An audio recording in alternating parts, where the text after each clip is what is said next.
Everyone, নতুন একটা রান্নার ভিডিও নিয়ে চলে আসলাম। মুসুরিটার মাখনা।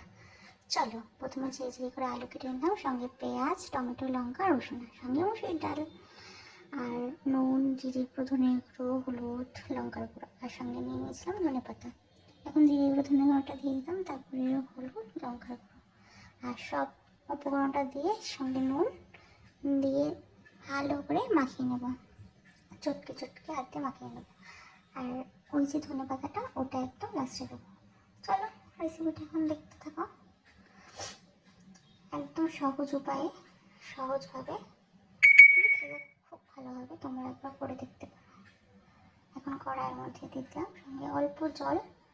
আর ডালটা খুব সিদ্ধ করবো না, একদম হালকাভাবে সিদ্ধ করবো, যেন একটু হালকা শক্ত করে থাকে।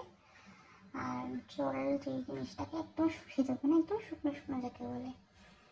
আর লাস্টে তেল দিয়ে দিলাম, একটু বেশি করে তেল দেবো, সরষের তেল। আর এই যে ধনে পাতাটাকে দিয়ে দিলাম, দিয়ে ভালো করে নাড়াচাড়া করে নেবো।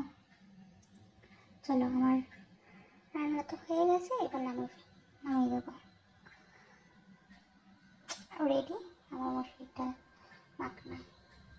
চলো, তোমরা একদিন করে দেখতে পারো। কেমন লাগলো আমার রেসিপিটা জানিও, কিন্তু জানাতে ভুলো না।